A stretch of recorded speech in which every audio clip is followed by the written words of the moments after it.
everyone, ayan, good evening po sa inyong lahat. And for today's video ay samahan niyo po ako magluto nitong ating napakasarap na ulam guys. So hindi po ito kare-kare.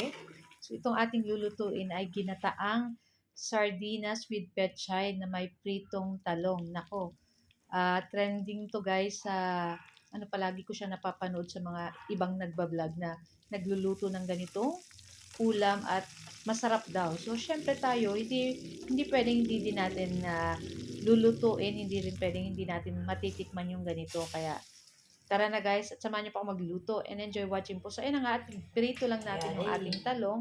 Pigi-slice ko lang ng medyo pabilog. And then, yung ating pinagpritusan ng talong, yun na rin ang gagamitin nating panggisa. So, ayan na nga sa ating panibagong kawali. Ayan, painitin natin. At ilagay na nga natin dyan yung cooking oil na pinagpritusan ng ating talong. Tapos pag mainit na, igisa na natin dyan yung ating bawang at sibuyas. Nako guys, itry nyo na po yung ganitong luto at syak magugustuhan nyo. Sobrang sarap. Syempre, approved na naman sa aking 3 sons at gusto nila.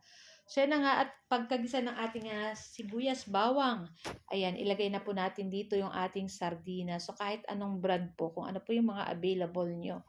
Ayan, so gumamit lang po tayo dito ng 3 pirasong sardinas. And syempre, shout out kay Delphine. Ayan, so nabigyan kami ng sardinas, kaya ayan ang ating lulutuin. So naglagay na rin tayo ng asin at pamintang durog dito sa ating para sa pampalasa nitong ating lulutuin ginataang sardines with pechay na may pritong talong. So ayun na nga, at after ilagay na natin dyan yung ating pinakaunang gata ng niyog, yun lang po yung ating gagamitin. Hindi na tayo gagamit ng pangalawang gata ng niyog. Ayan, kung makikita nyo po, ay parang nagbirilo pa yung gata ng niyog. Kasi pig-freezer namin po yan. Nung umaga pa namin yan ginataan, pinigaan.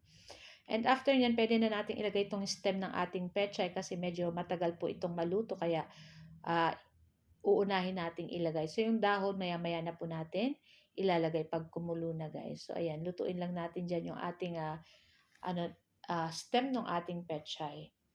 Ayan. Or yung stalk. Ayan. Tapos maglalagay rin po pala ako guys ng konting oyster sauce. So pampasarap pa siya guys. Ayan. So yung napanood kong video, naglagay din sila ng oyster sauce. Kaya naman, syempre maglalagay din tayo. Pero kung ayaw nyo naman pong lagyan, siguro pwede naman pong wala. Ayan.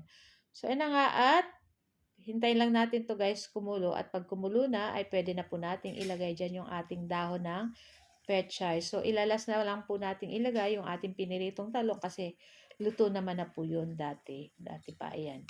Tapos ayan, mix lang, and syempre dahan-dahan lang ng paghalo para hindi po madurog yung ating sardinas dyan. Ayan. Perfect to guys sa ating ulam ngayong gabi. And nagprito rin po pala ako guys ng fried chicken para may meat naman kami. Ayan. So, pwede na nating ilagay dito yung ating talong guys. Ayan. Kung may sili po kayo, lagyan nyo pa ng sili para may konting sipa, may konting anghang para mas masarap po. Ayan. Talagang gaganahan kang kumain. So, ayan na nga guys. At pwede na natin patayin yung apoy. Ayan. Pwede na natin to guys i-transfer sa ating mangkok or sa ating plato. So, ayan na nga. At i-ready na natin yung ating mangkok at ayan, ilipat na natin to guys. Nakikita nyo ba yan guys? O diba? Sobrang yummy. Sabaw pa lang or sauce, ulam na guys. So guys, ayan, ito lang po ang aming video today at sana po yung nag-enjoy kayo. Huwag niyo po sanang kalimutan mag-like, comment at pa-share po ng ating video. Ayan, wag niyo na rin po sana kalimutan mag-like at mag-follow para palagi po kayo updated sa aming mga bagong video na i-upload. Thank you for watching. Bye!